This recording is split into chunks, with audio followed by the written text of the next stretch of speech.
Hey everyone, PaulDAbruzzo here. Welcome back to the 2024 Canadian Real Estate Investor Playbook series. We are diving into Chapter 2, Facing Our Current Reality and Where the Market Stands. Let's get started.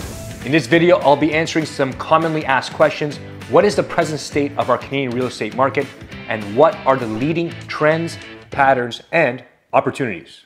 Over the past 2 decades, it was a great time to invest in real estate here in Canada. Investors experienced double-digit appreciation in some regions and almost unheard of low interest rates.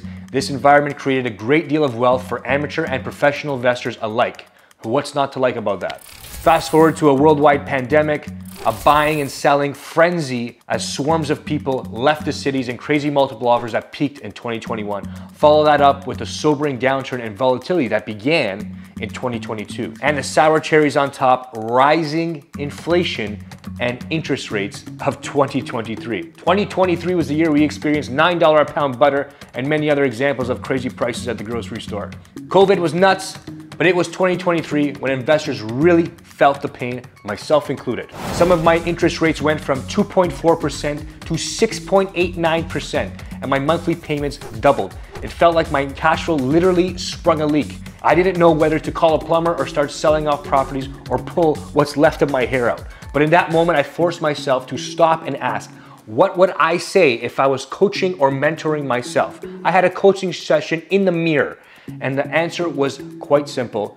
Paul, it's time to pivot. Adjust your strategy and take action swiftly. I followed my own advice, and within 6 months, our portfolio was operating in a stronger position than it was before the interest rates began to rise. To do this, we used several strategies. Locking in interest rates early on a few of the mortgages, selling 2 inefficient properties, improving the income substantially on several other properties to buffer the higher interest rate payment, reinvesting profits into land and multifamily properties at much lower prices than 2020 and 2021, since the market had turned so quickly, lending idle cash and registered funds into private mortgages, earning 10 to 15% annual ROI, and hoarding some cash as insurance to score the next Grand Slam deal when I find it. Your best moves to thrive in this market may be different than mine, but there's one thing I've learned. You can't fix a problem until you face the reality of what caused it. All right, so let's continue with a brief recap of where we are, not to restate the obvious or get stuck on problems, but because this is where we need to get our heads around. This is our current reality. Only then can we focus on the solutions. What's eating your real estate profits? It's the perfect storm of inflation, rising interest rates, and sluggish appreciation. Inflation is turning up the screws for the first time in decades. Take a look at what happened around 2021. Inflation went absolutely vertical. The cost of groceries, gas, heat, living itself feels like it's become unaffordable, not to mention the expenses associated with real estate investment. Ouch. Yes, there will be a turnaround, but until then, we need to buckle up and get smart. And by the way, even though inflation on paper has turned down in recent months, that doesn't change anything at the grocery store. Prices are still up, so don't get fooled by government propaganda. Interest rates are creating a world of hurt. We all know that. As you can see, the Bank of Canada rate has been creeping up since 2022. This means your 4-year-old cash flow projections are now absolutely toast. And many of the perfectly solid strategies we've used profitably over the past decade have fallen out of favor. Airbnb arbitrage, leasebacks, rent-to-owns, duplex conversions, yes, they could still work, but it's much more difficult. You need a revised plan. You can no longer count on double-digit appreciation in big cities, at least for right now. This is Canada's M2 money supply. This is all the money supply that's created from the government printing and creating new money. It's mapped against the history of Toronto property prices. What do you see there?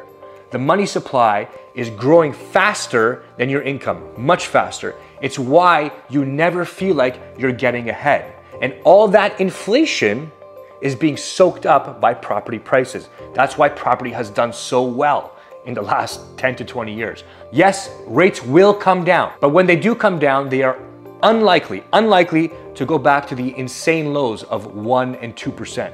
More likely, rates will stabilize in the 3.5% to 4.5% range.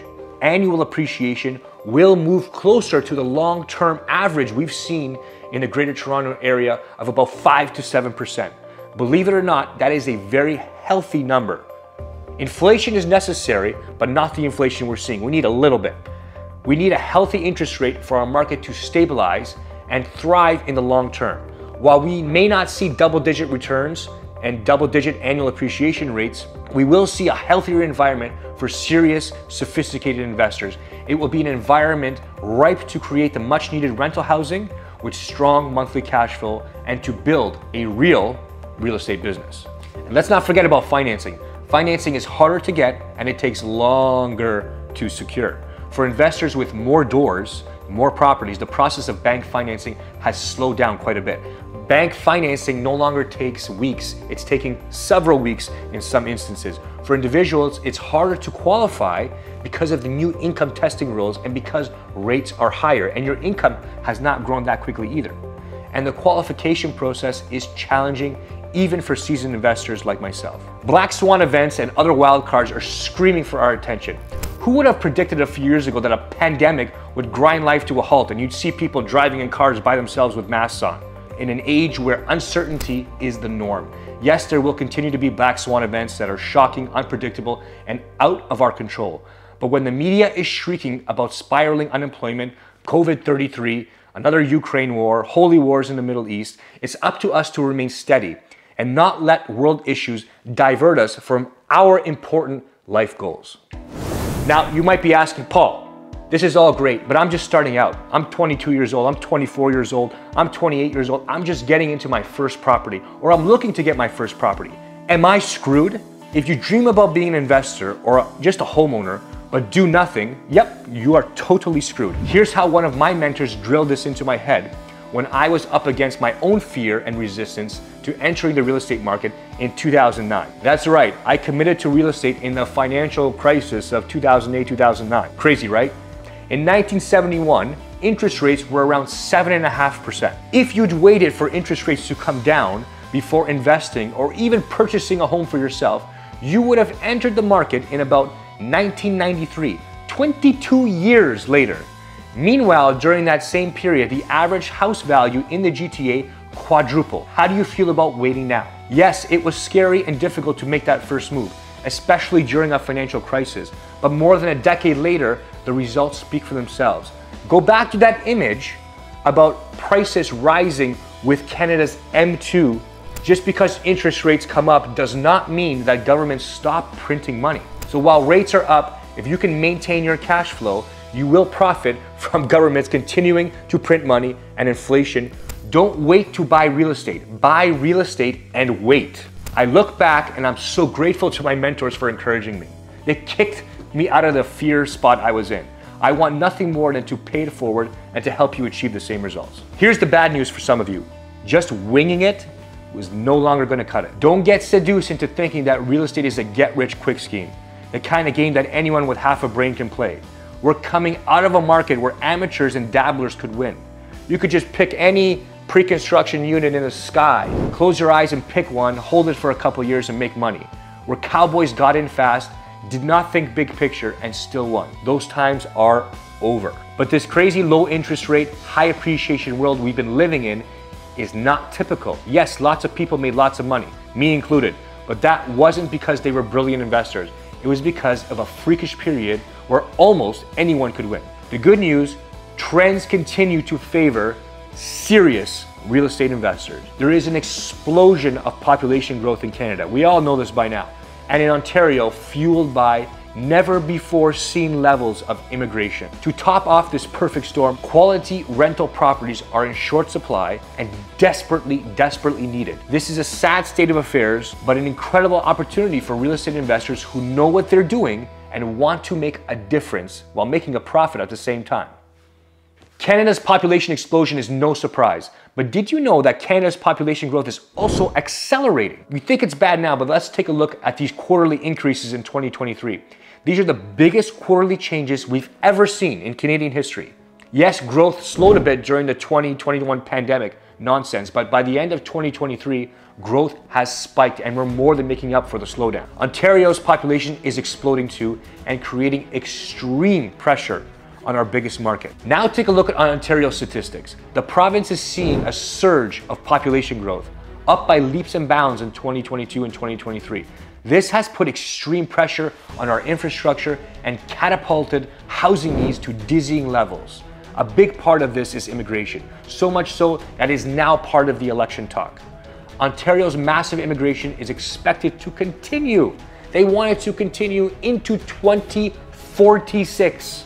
Yes, I said 46. Check this out, ramping up the pressure even more, immigration to Ontario is fueling our growth. Where will newcomers live? In your house? Maybe in your basement? Who knows? The demand for housing has become insane due to the combination of more people and short supply. As we can see, the pressure is not letting up anytime soon.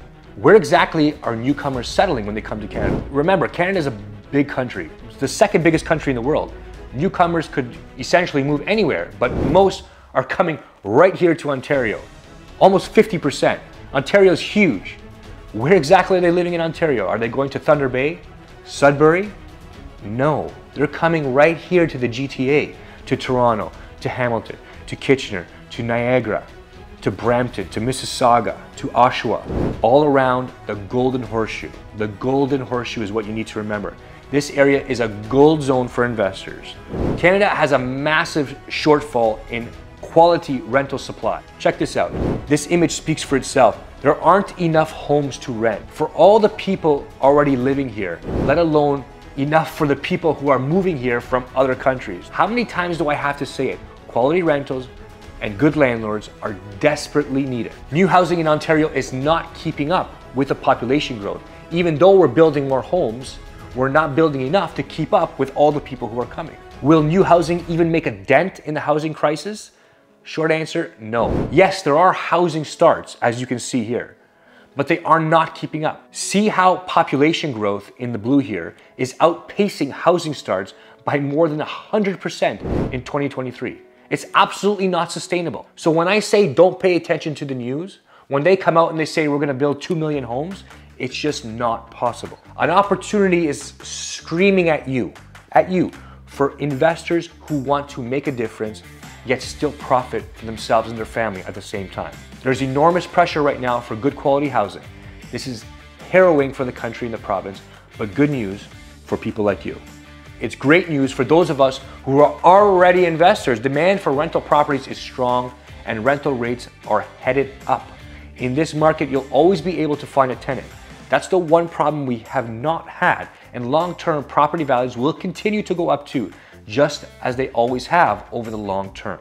All the current economic factors play well into the investor's hand, and we haven't even seen the full effect yet. Just wait until interest rates come down under 5% and head toward the 4.5% rate. Oh boy, if you think rents are expensive now and prices are expensive now, just wait. Yes, the game of real estate has changed, but that doesn't mean we give up.